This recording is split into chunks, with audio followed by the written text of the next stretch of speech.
Hi everyone, Mayor Jason Salento here, and welcome back to Tuesday Talks with the Mayor.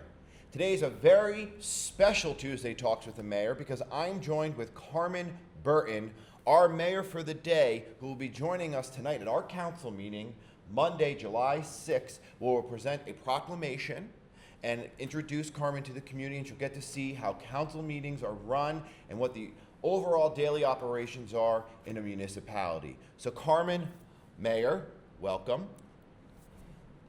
So as part of today's segment, Carmen has prepared a few questions for myself as mayor, and I'm looking forward to answering them. She's an enthusiastic and smart, going into 5th grade young lady, and so we're looking forward to these questions. So Mayor Burton, I am open to all your questions. What made you run for mayor? What made me run for mayor? That's a great question. Well, I'm born and raised in Dunellen. My family grew up here, and so I have a great passion for what we call the Miracle Mile here in Dunellen. And so I was on council for 9 years before I ran for mayor.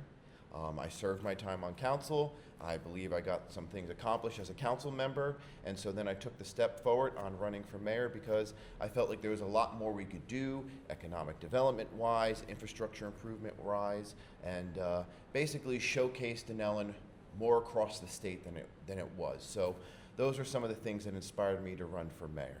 Okay. What is your favorite part of being mayor? My favorite part of being mayor is doing things like this, getting to meet with young folk like you, talking about the job, the importance of local government, the importance of the mayor and council, and the role we play, and hopefully getting to inspire the next generation of future leaders. So this is one of the best things I enjoy doing, like I said, meeting with young folks like yourself, but also the town events and getting to meet residents directly and hearing their concerns, and hopefully having some resolutions to those concerns. What is something you still hope to do for Dunellen? What is something I still hope to do for Dunellen? That is a great question. I still believe there is some more things for us to accomplish in the downtown. So that is part of my continued efforts, is the revitalization of the downtown Dunellen.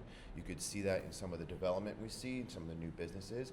And I think a big part that's going to play into that is the modernization of the Dunellen train station, which we have been working very hard at accomplishing.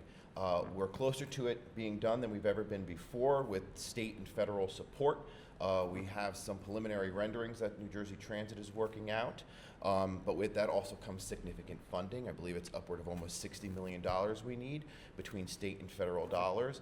And so that is one of the still to do, check off the box for me as mayor and for the entire council.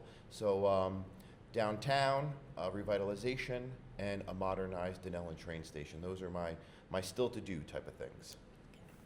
What are your hobbies? What are my hobbies?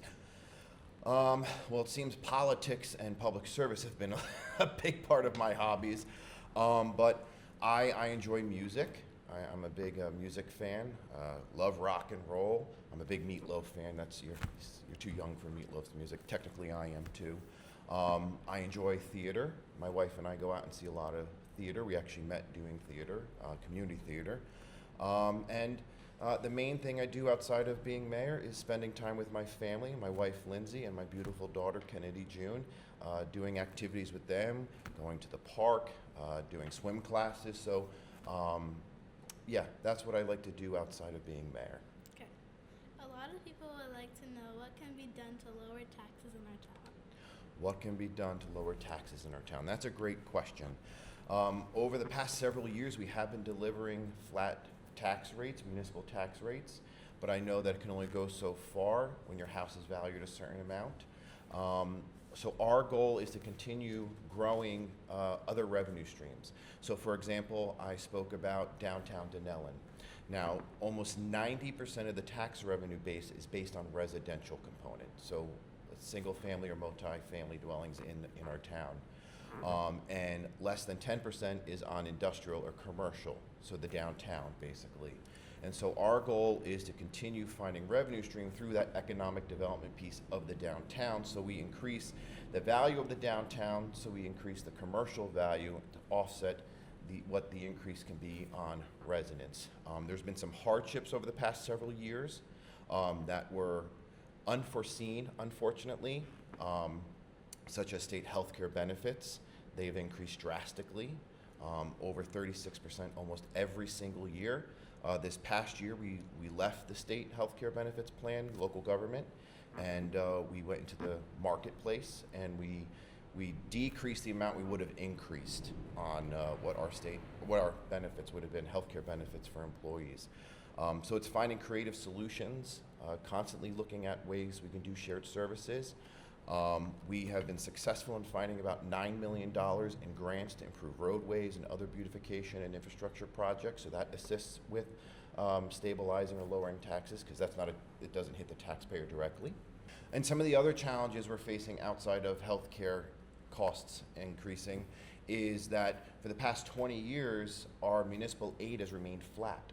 So as we're facing inflation and healthcare cost increases, the state aid in which the state provides municipalities, and it's not just Denellen, it's across the entire state, has remained flat. So for Denellen, that's $600,000 a year.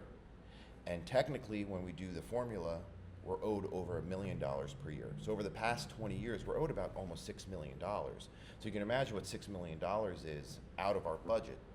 To make it up, you have to put it into the tax base or find, like I said, other creative ways such as revenue growth or offsetting it through shared services or other solutions to stabilize or lower taxes.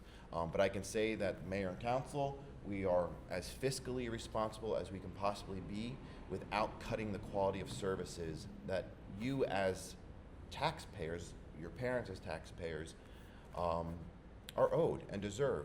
For what you pay in taxes, you are owed something in return for that. So we find the best solutions we possibly can to provide those services at the lowest cost possible. Well, Mayor Burton, I appreciate your time and the great questions you have asked. I hope I've answered them to your satisfaction. But that's all for this week's Tuesday Talks with the Mayor. Enjoy the rest of your week. God bless you, and we'll see you next time. Mayor, thank you again.